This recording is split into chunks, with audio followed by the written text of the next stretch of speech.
Soy Cayo Julio César, y esta es la crónica de cómo el mundo aprendió mi nombre. Muchos creen que el poder nace en el mármol del Senado, pero el mío se forjó en el barro de la Subura. Soy un Julio, un linaje que no necesita pedir permiso para existir. Mi árbol genealógico no termina en simples hombres, sino que se eleva hasta los pies de la mismísima Venus. Mientras Roma se asfixia en sus propias leyes viejas y el orgullo de senadores que han olvidado cómo sangrar, yo he comprendido la verdad. El destino no se espera, se arrebata. Nazco en el caluroso julio de la Subura, un barrio de Roma donde el estruendo de los mercaderes se mezcla con el olor a cuero y sudor. Pero no te confundas.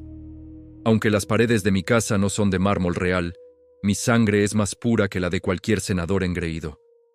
Soy un Julio. Mi familia, la gens Julia, no solo fundó los cimientos de esta ciudad. Nuestras raíces se hunden en el barro de Troya y ascienden hasta las estrellas. Mi tía Julia me lo susurraba al oído desde niño. Cayo, por tus venas corre la sangre de Eneas, el héroe, y a través de él, la voluntad de la propia Venus. Crecí mirando al cielo, no para pedir permiso, sino para reconocer mi origen.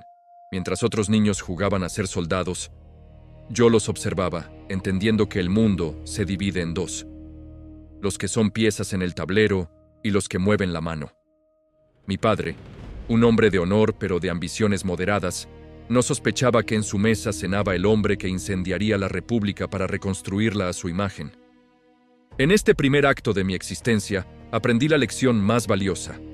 El linaje es un arma, pero solo si tienes el valor de empuñarla. Roma aún no lo sabe, pero un dios ha caminado por sus calles de tierra. La paz de mi linaje se hizo añicos con el estruendo de las sandalias claveteadas de las legiones en las calles de Roma. Yo era apenas un joven, un muchacho de 17 años, imbuido en la solemnidad de mi cargo como Flamen Dialis, el alto sacerdote de Júpiter. Mi vida estaba regida por tabúes sagrados. No podía montar a caballo, no podía ver un ejército. Mi existencia debía ser una oración viviente. Pero el destino no me quería en un templo, sino en el lodo de la guerra. El aire de Roma se volvió denso y metálico, con el olor de la sangre de las proscripciones. Lucio Cornelio Sila, el dictador de mirada gélida y rostro manchado de púrpura, había regresado de Oriente para limpiar la República. Para él, yo era una mancha. No por mis actos, sino por mis vínculos. Mi tía Julia era la viuda del gran Mario, el 7 veces cónsul y enemigo mortal de Sila. Y mi esposa, Cornelia, era hija de Sina, el hombre que se había atrevido a desafiar al dictador. Sila me citó. Recuerdo su voz, seca como el pergamino viejo, dándome una orden que para cualquier otro hubiera sido un simple trámite de supervivencia. Divórciate de la hija de Sinna, repudia esa sangre, y tu vida, tu cargo y tus bienes serán respetados. Mis consejeros temblaban, mis parientes me suplicaban de rodillas que cediera, pero en ese momento, frente a la mirada del hombre más poderoso y sanguinario de la tierra, sentí algo que me definiría para siempre. Un orgullo que quemaba más que el miedo. Miré a Sila a los ojos y pronuncié un no que resonó en todo el foro. La represalia fue instantánea. Sila me despojó de mi sacerdocio, confiscó la dote de mi mujer y anuló mi herencia familiar. De la noche a la mañana, el descendiente de Venus era un paria, un fugitivo sin nombre ni moneda. Tuve que abandonar Roma bajo el manto de la noche, cambiando mi túnica de lino fino por la lana áspera de un fugitivo. Mientras huía hacia las montañas de los Sabinos con la fiebre de la malaria consumiéndome y los sicarios de Sila pisándome los talones, comprendí que las leyes de los hombres son frágiles y que solo aquel que está dispuesto a perderlo todo es digno de poseerlo todo. Sila finalmente me perdonó, presionado por las vírgenes vestales, pero dicen que comentó a sus allegados: en este joven César hay muchos Marios. El perdón de Sila no era una invitación a cenar en su mesa, sino una tregua armada. Sentía sus ojos clavados en mi nuca cada vez que caminaba por el foro. Sabía que, para un hombre como yo, quedarse en Roma bajo la sombra del dictador Era como esperar a que el rayo cayera 2 veces en el mismo sitio. Decidí que el aire de las provincias me sentaría mejor que el veneno de la capital. Me marché hacia el este, hacia Asia, integrándome en el Estado Mayor de Marco Minucio Termo. Fue mi primera salida del útero de la política para entrar en el vientre de la guerra. Allí, en el asedio de Mitilene, dejé de ser el joven de cabellos cuidados y túnicas finas. El olor del incienso del templo fue reemplazado por el hedor del sudor, el hierro oxidado y la muerte cercana. En el fragor del asalto, bajo una lluvia de flechas que oscurecía el sol de Lesbos, vi a un compañero caer. No lo pensé. No era el momento de la filosofía, sino del instinto. Arriesgué mi vida para cubrir su cuerpo y repeler el ataque enemigo hasta ponerlo a salvo. Por esa acción, me concedieron la corona cívica, hecha de hojas de roble. En Roma, ese es el honor más alto para un soldado, salvar la vida de un ciudadano. Cuando entraba en un recinto con ella, incluso los senadores debían ponerse en pie. Irónicamente, el joven al que Sila quería borrar del mapa regresaba con un honor que el propio Sila no podía ignorar. Pero no todo fue sangre. También conocí las cortes de Oriente. Pasé tiempo en la lujosa Bitinia, como huésped del rey Nicomedes. Los rumores en Roma decían que nuestra relación era demasiado cercana. Chismes que mis enemigos usarían contra mí durante décadas. Se reían de mí llamándome la reina de Bitinia. Pero mientras ellos se burlaban en sus banquetes, yo aprendía cómo funcionaba el poder real, el poder absoluto de los monarcas, tan distinto a la burocracia oxidada de nuestra república. Estando en el este, me llegó la noticia. Sila había muerto. El monstruo que me había hecho huir ya no estaba. La arena estaba despejada. Era hora de volver a casa, pero no como el muchacho que escapó, sino como un hombre que ya sabía lo que pesaba una espada y lo que valía una corona. De regreso a Roma, mi barco fue interceptado cerca de la isla de Farmacusa por piratas cilicios, el terror del Mediterráneo. Me pidieron 20 talentos de plata por mi rescate. Me eché a reír en sus caras mugrientas. ¿20? Les dije. No saben a quién han capturado. Pidan 50. Valgo mucho más que esa miseria. Se quedaron perplejos. Durante 38 días fui su prisionero, pero en realidad ellos fueron mis súbditos. Les prohibí hablar cuando quería dormir. Escribí poemas y discursos que les obligaba a escuchar. Y si no los aplaudían, los llamaba bárbaros analfabetos. Les decía entre risas que en cuanto fuera libre, volvería con una flota y los crucificaría a todos. Ellos reían, pensando que yo era un aristócrata loco y arrogante. No me conocían. En cuanto se pagó el rescate y puse un pie en Mileto, armé naves, regresé a su escondite y los capturé a todos mientras contaban sus monedas. Cumplí mi palabra. Los hice crucificar. Pero como soy un hombre de clemencia, les hice degollar primero para que no sufrieran tanto. Roma empezaba a entender que mis bromas eran profecías. Tras el episodio de los piratas, mi nombre ya no era un susurro en los pasillos, sino un eco en las tabernas y los cuarteles. Pero la fama es un alimento que no sacia, solo abre el apetito. Fui enviado a la Hispania Ulterior como cuestor, una posición administrativa, lejos del bullicio del foro. Fue allí, en el confín del mundo conocido, donde mi alma se quebró y se forjó de nuevo. Sucedió en el templo de Hércules, en Gades, la actual Cádiz. El aire olía a salitre y a incienso antiguo. Mientras recorría los pasillos de mármol, mis ojos se toparon con una estatua que detuvo mi respiración. Era Alejandro Magno. Me quedé inmóvil. Observé sus rasgos de piedra, esa mirada que una vez abarcó desde Macedonia hasta el Indo. Eché cuentas rápidamente en mi cabeza. Alejandro, a mi edad, apenas 30 y pocos años, ya había subyugado imperios, fundado ciudades que llevaban su nombre y se había convertido en un dios para los hombres. ¿Y yo? ¿Qué había hecho yo? Había ganado una corona de roble, había sobrevivido a un dictador y había cobrado impuestos en una provincia polvorienta. Un nudo de amargura me apretó la garganta y ante el asombro de mis subordinados, rompí a llorar. ¿Por qué lloras, César?, Me preguntaron, temiendo que hubiera recibido una mala noticia de Roma.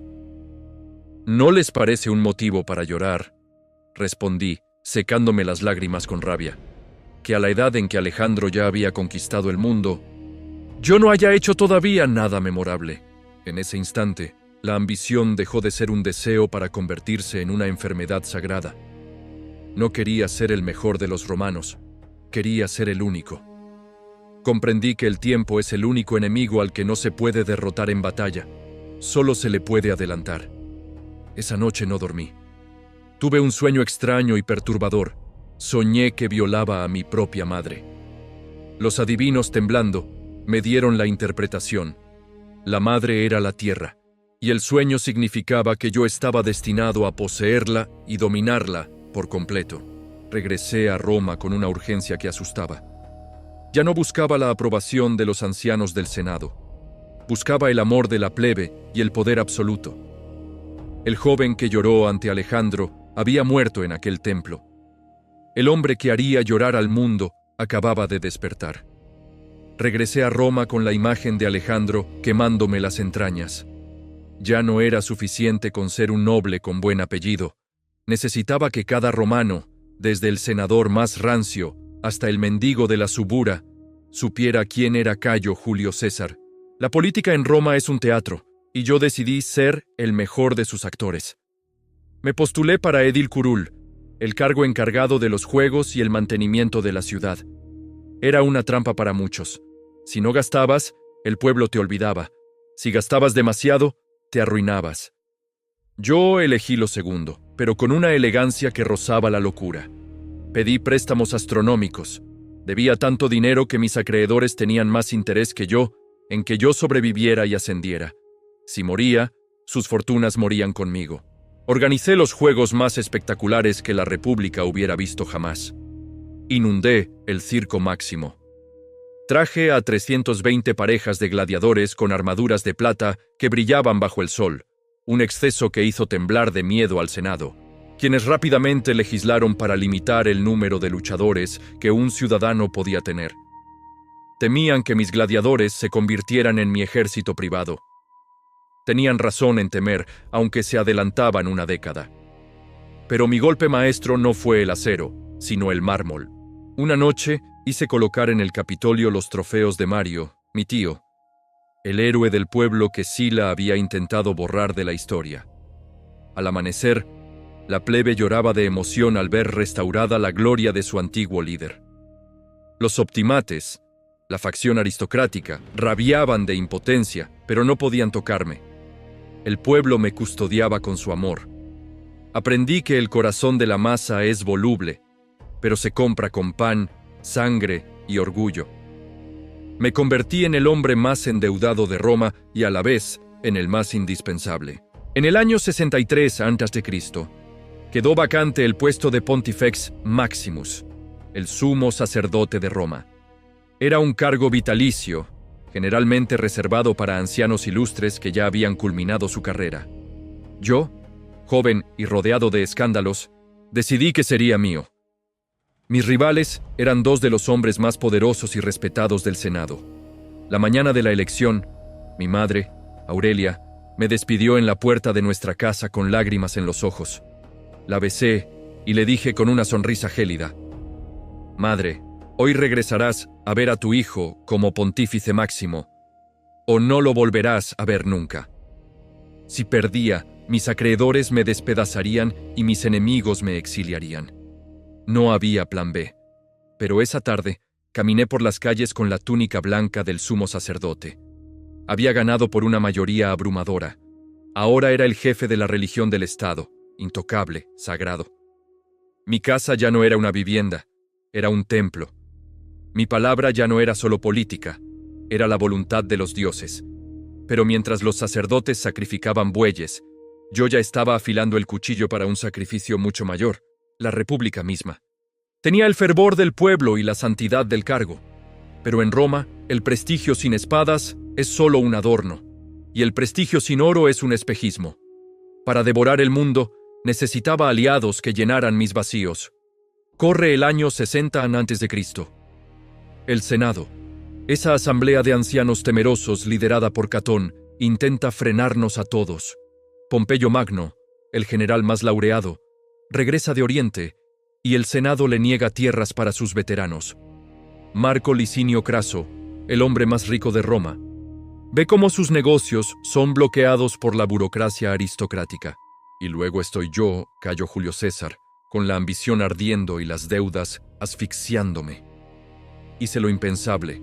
Reconcilié a Pompeyo y a Craso, quienes se odiaban a muerte. Los senté a una mesa y les mostré que, si uníamos nuestras fuerzas, el Senado sería una hoja seca al viento. Formamos una alianza secreta, el primer triunvirato. Yo aportaba la inteligencia y el favor popular. Pompeyo, el prestigio militar. Craso, el oro infinito. Nada se hará en la República que no nos plazca a los tres, juramos. Para sellar el pacto, entregué a mi única hija, mi amada Julia, en matrimonio a Pompeyo. Fue un sacrificio político, pero necesario. La sangre de mi sangre ahora unía a los dos hombres más poderosos de la tierra. En el 59 a.C., alcancé la cima legal, el consulado. Mi colega era Bíbulo, una marioneta de los optimates que intentó bloquear cada una de mis leyes alegando malos presagios en el cielo. Me reí de sus cielos. Un día, mientras él intentaba impedir una votación, mis seguidores le arrojaron un cubo de estiércol sobre la cabeza y rompieron sus faces, los símbolos de su poder. Bíbulo, aterrorizado, se encerró en su casa el resto del año. Roma bromeaba diciendo que no era el consulado de César y Bíbulo, sino el de Julio y César. Aprobé leyes agrarias, repartí tierras, obligué a que las actas del Senado se hicieran públicas para que el pueblo viera quién les mentía. Pero sabía que el poder civil era efímero. Al terminar mi año, necesitaba un mando militar prolongado. Logré que me asignaran las provincias de la Galia Cisalpina, la Transalpina e Iliria por 5 años. Muchos pensaron que me enviaban al exilio o a una muerte segura entre bárbaros. No entendían que me estaban entregando la llave del imperio. Marzo del 58 a.C. Cruzo los Alpes. Ante mí se extiende un territorio salvaje, inmenso, poblado por tribus que los romanos temen desde que saquearon nuestra ciudad siglos atrás. Los helvecios se mueven, es la excusa que necesito. Aquí mi vida cambia. Dejo la toga por la lorica de cuero y hierro. Empiezo a dormir en el suelo, a comer lo mismo que mis legionarios, a marchar a pie bajo la lluvia y el sol. Mis soldados me ven en la primera línea, gritando sus nombres, conociendo sus historias. Dejan de ser soldados de Roma para ser mis soldados. En la batalla de Bibracte, el suelo se tiñe de rojo. Los helvecios son aplastados. Es solo el principio. La Galia no sabe que un lobo ha entrado en el redil, y ese lobo tiene mi rostro. Mi pluma empieza a escribir los comentarios sobre la guerra de las Galias. Quiero que en Roma lean mis hazañas mientras las realizo. Si no se cuenta, la gloria no existe. La Galia ya no era suficiente. Mi ambición no se saciaba con bosques y colinas. Mi mirada se perdía en el horizonte del océano, ese mar tenebroso que los antiguos decían que rodeaba el mundo habitable. Los geógrafos discutían si lo que había más allá era una isla o un continente nuevo. Yo decidí que, fuera lo que fuera, llevaría el nombre de Roma. Y el mío. Corre el año 55 a.C. He pacificado a los venetos y castigado a los germanos cruzando el Rin en un puente que mis ingenieros construyeron en apenas 10 días. Una obra que dejó a los bárbaros temblando ante nuestra tecnología. Pero mi mente está en las ballenas y las brumas del norte. Reúno a la 7ª y a la 10ª legión. 80 naves de carga se agitan en las costas de Puerto Itio. Mis hombres están nerviosos. Murmuran que vamos a cruzar el límite del mundo, que los dioses no nos protegerán allí donde el sol apenas calienta. Los entiendo. El océano no es el Mediterráneo. Es una bestia viva que respira con las mareas, algo que mis marinos nunca habían visto. Al amanecer, avistamos los acantilados de Dover. Blancos, fantasmales, coronados por miles de guerreros pintados de azul con glasto, gritando desafíos que el viento se llevaba. No podíamos atracar en los puertos. Tuvimos que saltar al agua. Mis soldados vacilaban. El agua les llegaba al pecho, el peso de sus armaduras los hundía y los britanos lanzaban sus carros de guerra contra nosotros desde la orilla. El desastre rozaba nuestras capas. Entonces, el Aquilifer, el portaestandarte de la 10ª Legión, mi legión amada, saltó al oleaje con el águila de oro en alto y gritó: «¡Saltad, camaradas! A menos que queráis entregar el águila al enemigo. Yo, por mi parte, cumpliré mi deber con la República y con mi general». Ese grito fue el trueno que necesitábamos. Mis hombres se lanzaron al mar como lobos hambrientos. La lucha fue ciega, entre la espuma y la sangre. Pero cuando el primer pie romano pisó la arena mojada y formamos el muro de escudos, la batalla terminó. Los bárbaros no luchaban contra hombres, luchaban contra una máquina de hierro que no sabía retroceder. No conquisté Britania en ese primer viaje, ni en el segundo al año siguiente. El clima y las tormentas destrozaron mis naves y tuve que regresar a la Galia para sofocar rebeliones. Pero logré algo más valioso que el oro. Rompí el miedo. Envié cartas al Senado describiendo una tierra de perlas y misterio. En Roma se decretaron 20 días de acción de gracias. Había cruzado el océano. Había llevado las águilas donde nadie creía que existiera tierra firme. Britania fue mi mensaje al mundo. Para César, lo imposible es solo una etapa más del camino. Pero mientras yo miraba a las estrellas, la Galia se incendiaba a mis espaldas. Un joven noble de los arvernos, Vercingétorix, logró lo que nadie antes: unir a todas las tribus bajo una sola bandera.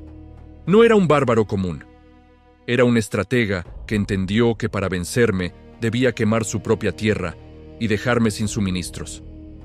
El asedio de Alesia, 52 a.C., fue mi obra maestra y mi mayor pesadilla. Él se encerró en una ciudad fortificada en una colina con 80.000 hombres. Yo construí una muralla de 18 kilómetros para rodearlo, circunvalación. Pero entonces supe que un ejército de socorro de 250.000 galos venía por mi espalda. ¿Qué hice? Construí una segunda muralla mirando hacia afuera, contra vallación. Mis legiones estaban atrapadas en un anillo de madera y hierro, asediando y siendo asediadas al mismo tiempo. Comimos raíces, luchamos día y noche en 2 frentes. El hambre en Alesia se volvió insoportable. Vercingétorix expulsó a las mujeres y niños para ahorrar comida, y yo, con el corazón de piedra, no los dejé pasar mis líneas. Murieron de hambre en la tierra de nadie, entre los 2 muros. Finalmente, el ejército de socorro galo se estrelló contra mis defensas y huyó.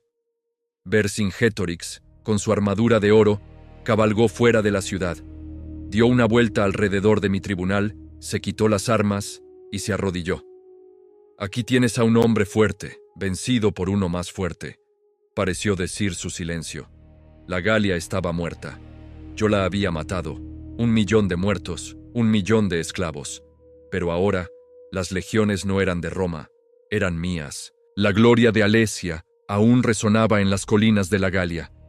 Pero mientras mis mensajeros cabalgaban hacia Roma, con noticias de victoria, el destino, ese tejedor cruel, empezaba a cortar los hilos que me sostenían en el mundo de los hombres. No se puede ascender tanto sin que el aire se vuelva gélido y raro. El año 54 a.C. fue el principio del fin de mi paz. Recibí una carta desde Roma que me dolió más que cualquier herida de Gladius. Mi hija Julia, la luz de mis ojos y el único puente real entre Pompeyo y yo, había muerto en el parto. Poco después, su hijo, mi nieto, también exhaló su último suspiro. Sentí que el cielo se desplomaba. Julia no era solo mi hija, era la encarnación de la tregua. Mientras ella vivía, Pompeyo y yo estábamos unidos por la sangre y el afecto. Con su muerte, el nudo se deshizo. Pompeyo, consumido por el dolor y la ambición de otros, empezó a alejarse de mí, dejándose seducir por los cantos de sirena de la aristocracia del Senado, aquellos que me odiaban porque yo les recordaba sus propias debilidades. Pero la tragedia no viajaba sola. En el 53 a.C. llegaron noticias del desierto de Mesopotamia. Marco Licinio Craso, nuestro tercer aliado y el banco que financiaba mis sueños, había muerto de forma humillante en la batalla de Carras. Los partos, dicen, vertieron oro fundido en su garganta para saciar su sed de riqueza. El triunvirato había muerto. El monstruo de 3 cabezas se había quedado con 2. Y Roma no era lo suficientemente grande para ambos. Pompeyo se quedó en la ciudad rodeado de senadores que le decían lo que quería oír: que él era el salvador de la República y que yo, César, no era más que un general rebelde que debía ser desarmado y juzgado. Me vi solo en el norte. Con mis legiones, sí, pero con el Senado de Roma afilando sus leyes contra mí. Me ordenaron licenciar mi ejército y regresar como un ciudadano privado para enfrentar juicios por mis actos en el consulado. Sabía lo que eso significaba: el fin de mi carrera, el exilio o la muerte. Enero del 49 a.C.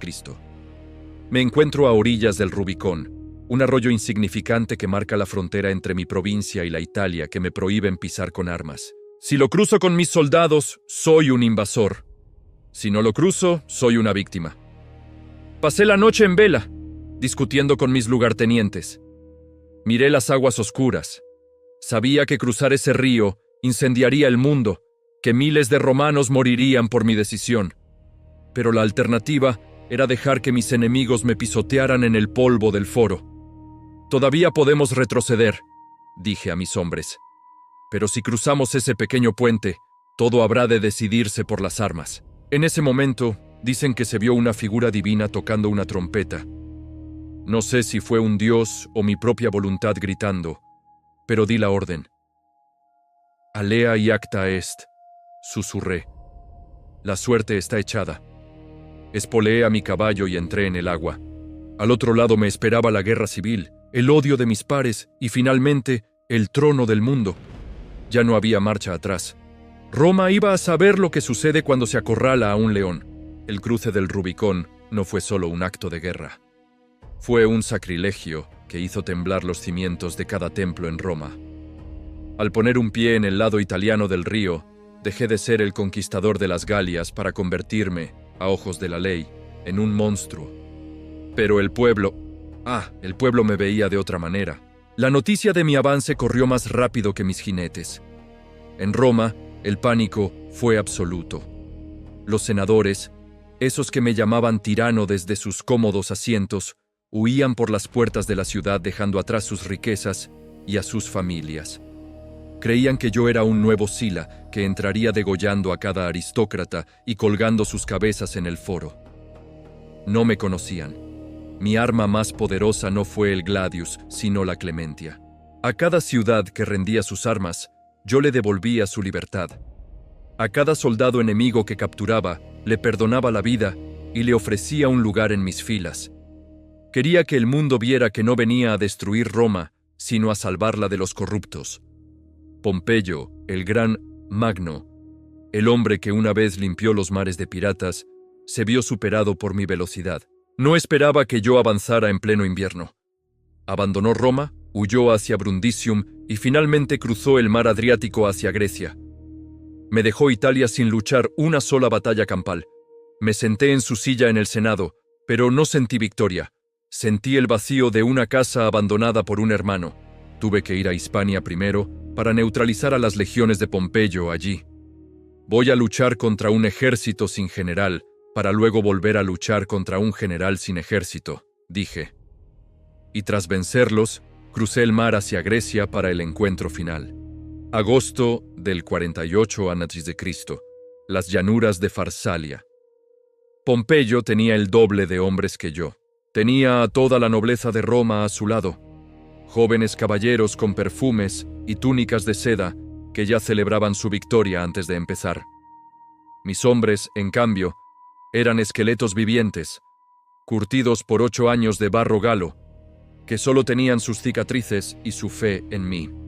¡Soldados, heridlos en el rostro!, les grité. Esos jóvenes hermosos temen más una cicatriz en la mejilla que la muerte misma.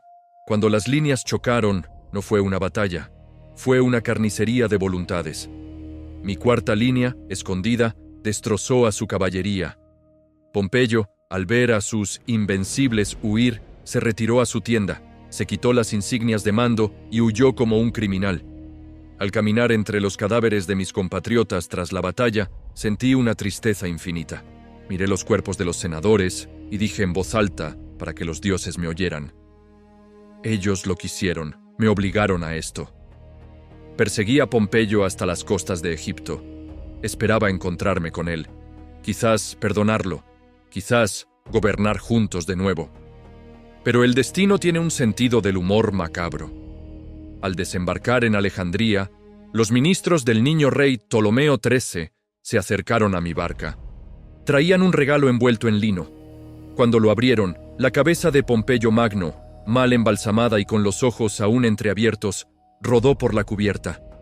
No pude evitarlo. Me cubrí el rostro con la toga y lloré. Lloré por el hombre que fue mi yerno, por el general que una vez admiré y por la humillación de que el más grande de los romanos hubiera muerto por la traición de unos eunucos egipcios. Roma y yo estábamos ahora solos en el mundo. Pero Egipto tenía preparada para mí una sorpresa que no venía en forma de muerte, sino de una ambición tan ardiente como la mía. La sangre de Pompeyo aún manchaba las losas de Alejandría, y el aire de la ciudad egipcia pesaba con el aroma a incienso, especias y traición. Yo estaba atrapado en el palacio real, rodeado por las intrigas de una corte que me miraba con una mezcla de terror y desprecio. El joven rey Ptolomeo XIII creía que entregándome la cabeza de mi rival se había ganado mi favor. No entendía que un romano prefiere un enemigo digno a un aliado servil y asesino. Fue en esa atmósfera de tensión contenida donde ocurrió el encuentro que cambiaría el mapa del mundo y los latidos de mi propio corazón. La noche era cerrada sobre el Nilo. Yo me encontraba en mis aposentos, repasando mapas y estrategias para pacificar una ciudad que hervía en disturbios, cuando mis guardias detuvieron a un mercader siciliano llamado Apolodoro. Traía un regalo peculiar, una alfombra de gran valor o quizás un fardo de ropa de cama, según a quien preguntes hoy. «Es un presente para el César», dijo el hombre, solo para sus ojos. Cuando lo desenrollaron en el centro de mi sala, de su interior no brotaron joyas ni sedas, sino una mujer. Se puso en pie con una gracia que desafiaba la gravedad, sacudiéndose el cabello oscuro y mirándome con unos ojos que contenían toda la sabiduría de los Ptolomeos y la astucia de una loba. Era Cleopatra. Su hermano la había exiliado, condenándola a morir en el desierto, pero ella había burlado sus flotas y a mis propios centinelas para llegar hasta mí. No era solo su belleza lo que me impactó. Había conocido a muchas mujeres hermosas en Roma, sino su intelecto. Hablaba mi lengua, el griego, y otras 7 más, sin necesidad de intérpretes. En su voz escuché la ambición que yo mismo sentía, el deseo de no ser solo un nombre en la historia, sino la historia misma.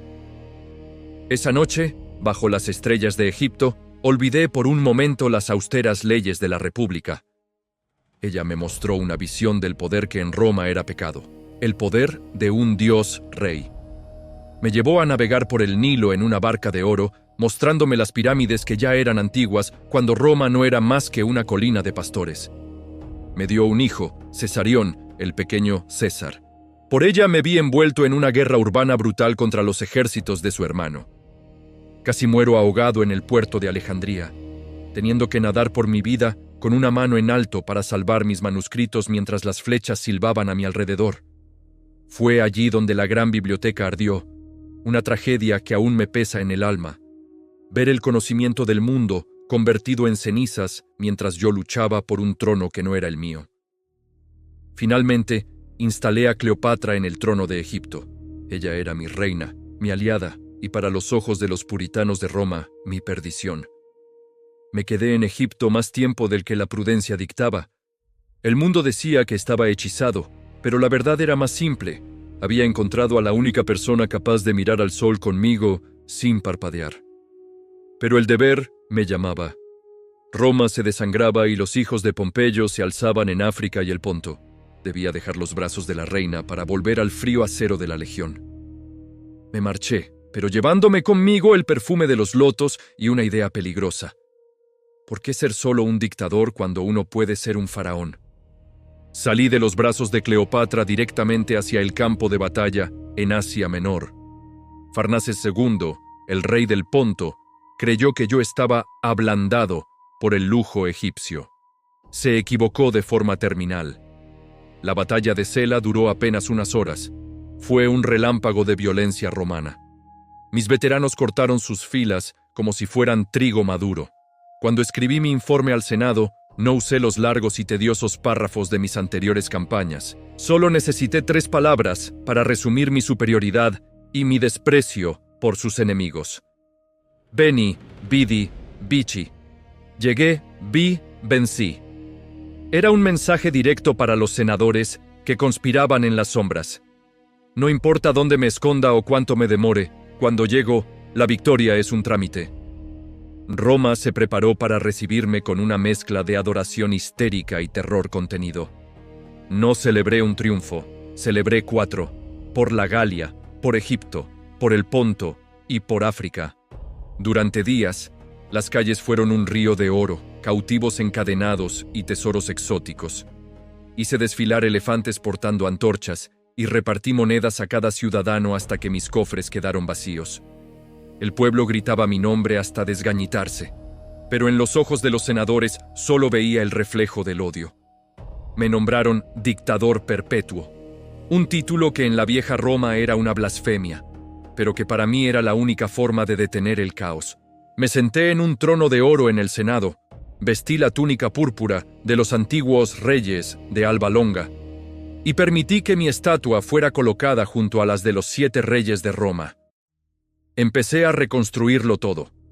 Reformé el calendario porque el tiempo mismo estaba desordenado. Ahora el año se regiría por el sol, no por los caprichos de los sacerdotes. Planifiqué bibliotecas, desvié el curso del Tíber para evitar inundaciones y dicté leyes para que los pobres no murieran de hambre. Quería una Roma eterna, eficiente, majestuosa. Pero cometí un error fatal. Fui clemente. Perdoné a mis enemigos de Farsalia, a hombres como Casio y Bruto, devolviéndoles sus cargos y sus tierras. Creí que la gratitud era más fuerte que el orgullo herido. No entendí que un aristócrata romano prefiere morir antes que deberle la vida a un hombre que se cree un dios. Mientras yo soñaba con imperios y estrellas, ellos, en las sombras de los pórticos, empezaban a afilar el acero. La púrpura que vestía no era solo el color de la gloria, empezaba a ser el color de mi propia sangre. La corona que nunca me puse pesaba más que todas las legiones de la Galia. Roma era mía, pero el aire en el Palatino se había vuelto denso, cargado de un veneno invisible que ni siquiera mi guardia personal podía detectar. Ya no era un hombre, era una institución. El Senado, en un arrebato de servilismo que escondía un odio profundo, me colmó de honores que rozaban lo divino. Me permitieron usar la corona de laurel en todo momento, lo cual agradecí, pues ocultaba mi calvicie, esa única derrota que el tiempo me había infligido. Y me dieron el derecho de sentarme en una silla curul de oro. Mi rostro empezó a aparecer en las monedas, un honor reservado solo para los dioses o los muertos. Pero yo estaba muy vivo, y eso era precisamente lo que mis enemigos no podían perdonar. En las sombras de los pórticos, la conspiración empezó a tomar forma de serpiente. No eran hombres de la plebe quienes me odiaban. El pueblo me amaba porque les daba pan, espectáculos y orden. Eran los libertadores, como se hacían llamar. Hombres a los que yo había perdonado la vida en Farsalia. Cayo Casio Longino, un hombre de mirada gélida y espíritu envidioso, fue el arquitecto del rencor. Pero necesitaban un símbolo, alguien cuyo linaje estuviera ligado a la expulsión de los antiguos reyes. Necesitaban a Marco Junio Bruto. Bruto, yo lo quería como a un hijo.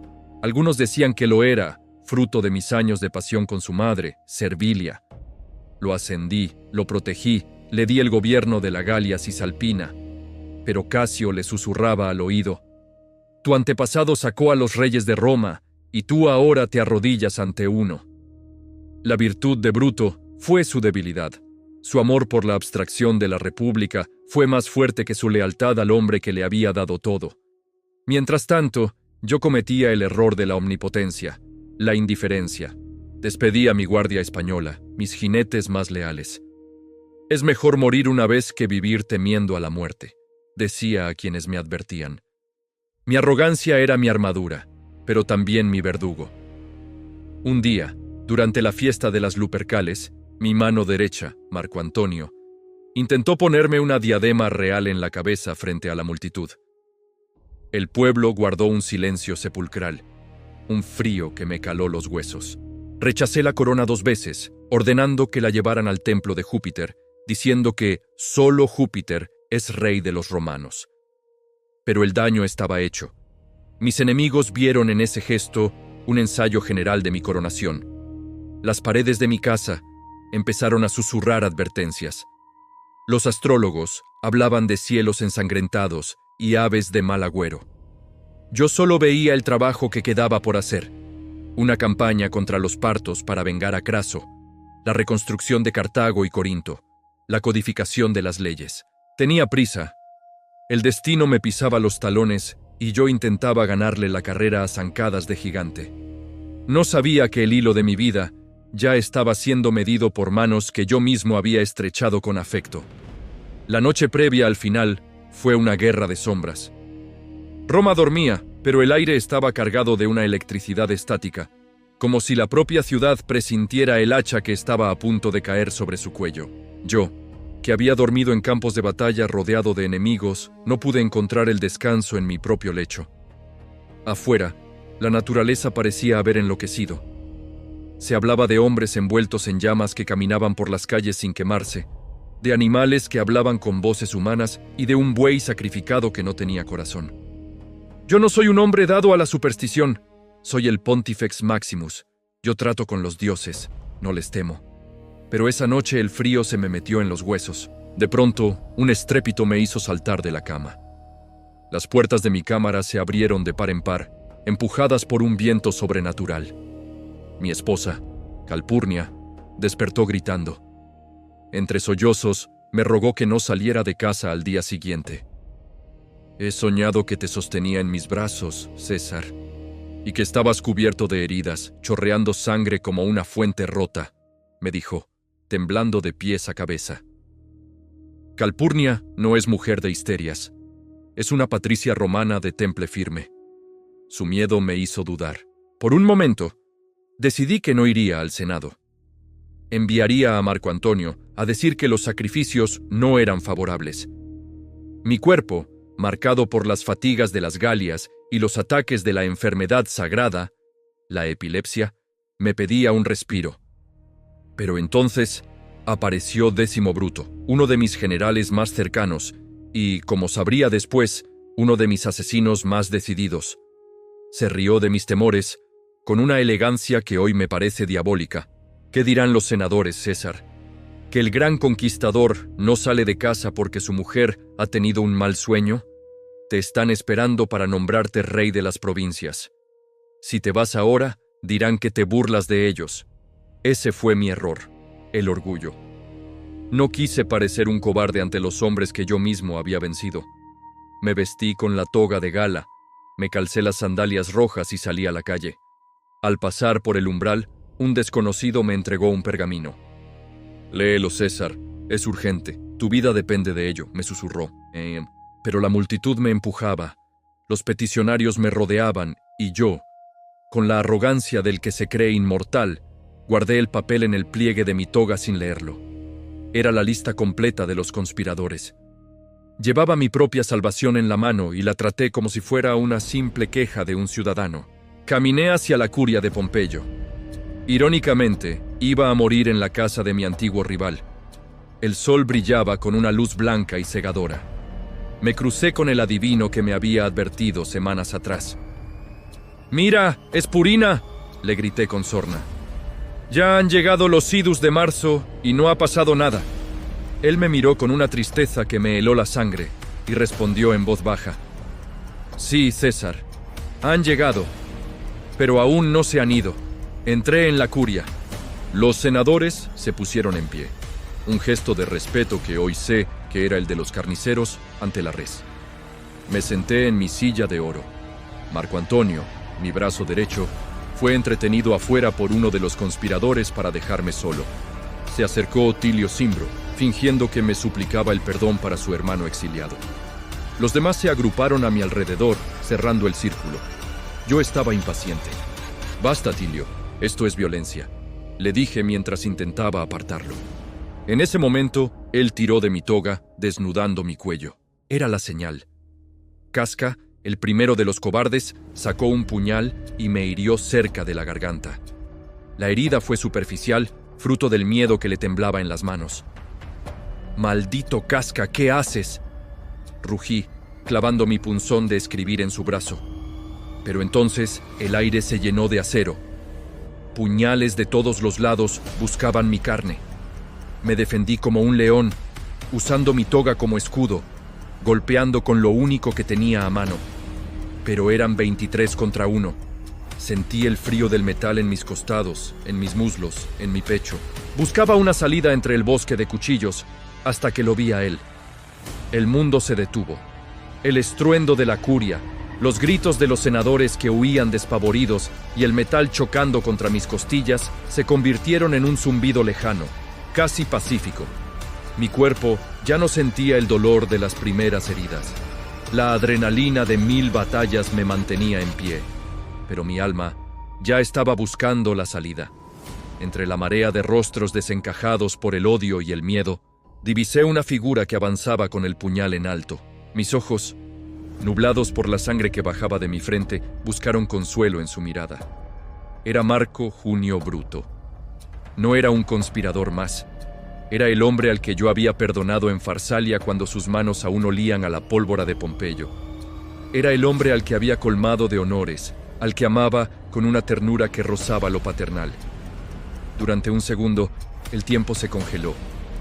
El círculo de asesinos se abrió para dejarle paso, como si el destino quisiera que el golpe final tuviera una autoría poética. Cuando vi el acero en su mano, dejé de luchar. Solté el punzón de metal con el que había herido a Casca. Mis músculos, tensos por la resistencia, se relajaron de golpe. No fue el miedo a la muerte lo que me venció, fue la náusea de la traición. Sentí que el corazón se me rompía mucho antes de que su puñal tocara mi piel. Lo miré fijamente. No había odio en mis ojos, solo una decepción infinita que pesaba más que todo el mármol de Roma. En un susurro que apenas alcanzó sus oídos, pero que resonaría por los siglos de los siglos, pronuncié mis últimas palabras en griego, la lengua de la intimidad y la cultura. «Kai si, Teknon», «Incluso tú, hijo mío». Bruto hundió el puñal en mi ingle. Fue la estocada que selló mi fin. En ese instante comprendí que la República, que yo había intentado salvar de sí misma, prefería suicidarse antes que aceptar mi mano guía. Entendí que mi sueño de una Roma eterna y unida terminaba allí, entre charcos de sangre patricia. Pero incluso en el final, recordé quién era. Soy un Julio, un descendiente de dioses. No permitiría que estos hombres me vieran morir con el rostro desfigurado por la agonía o la humillación. Con un último esfuerzo de voluntad, agarré los pliegues de mi toga con la mano izquierda y la subí sobre mi cabeza, mientras que con la derecha ajustaba la parte inferior para que mis piernas quedaran cubiertas al caer. Si el mundo iba a ver el cadáver de César, lo vería con la dignidad de un triunfador, no con la desnudez de una víctima. Me desplomé. El mármol estaba frío, pero la sangre que brotaba de mis 23 heridas lo calentaba rápidamente. Irónicamente, caí justo al pie del pedestal de la estatua de Pompeyo Magno. Mi antiguo rival, de piedra y con la mirada perdida, parecía observar mi final desde su altura inmóvil. Mi sangre salpicó la base de su estatua, como una última ofrenda de paz entre dos gigantes que no supieron compartir el mundo. Sentí que el frío subía por mis pies.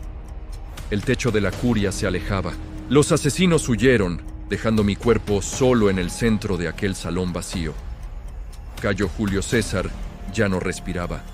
Pero mientras mi luz se apagaba, supe que mi sombra sería tan larga que cubriría la historia de la humanidad para siempre. El silencio que siguió a mis últimos estertores fue más atronador que el grito de 1000 legiones. Allí quedé, un montón de carne y púrpura desplomado sobre el mármol, mientras mis asesinos corrían por las calles de Roma, agitando sus puñales manchados, gritando una libertad que el pueblo ya no comprendía ni deseaba. Me dejaron solo. El hombre que había conquistado el mundo fue abandonado por todos, hasta que 3 esclavos, mis leales y humildes servidores, recogieron mi cuerpo destrozado y lo llevaron a casa en una litera con un brazo colgando hacia afuera, balanceándose al ritmo de sus pasos fúnebres. Pero mi muerte fue solo el prólogo de mi verdadera victoria. Roma despertó de su estupor durante mi funeral en el foro.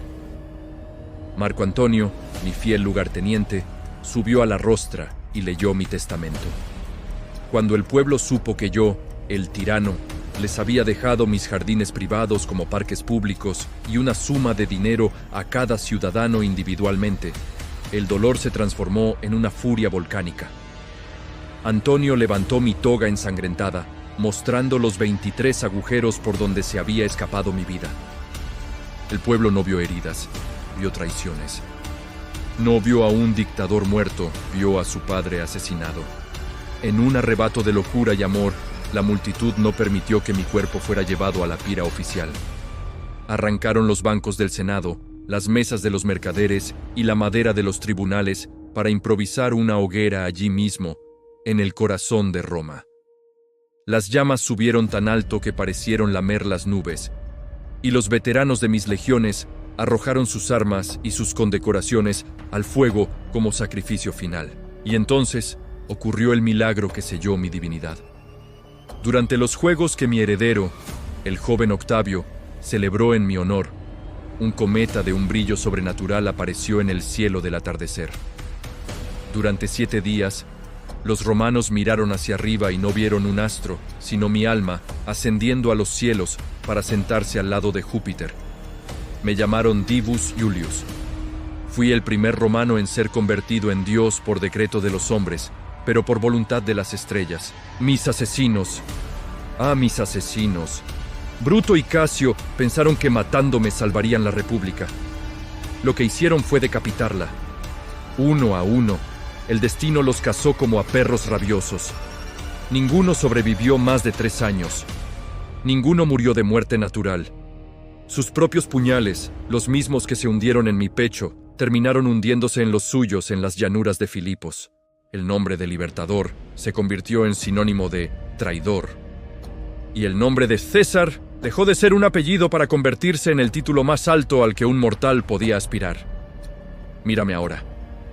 Mi cuerpo es ceniza y mis estatuas son piedra, pero mi nombre está escrito en los meses del calendario, en los títulos de los emperadores, de los zares y de los cáiseres. Crucé el Rubicón para no volver jamás, y en ese viaje hacia la eternidad, transformé un pequeño pueblo de pastores en el dueño del mundo conocido. Fui Cayo Julio César. Fui el rayo que hendió la noche de la historia. Y aunque mis ojos se cerraron bajo el acero de los idus de marzo, mi visión sigue gobernando el mundo. Porque mientras exista un hombre que busque la gloria, un soldado que busque la victoria o un gobernante que busque el orden, yo estaré allí. Roma soy yo, y yo soy eterno.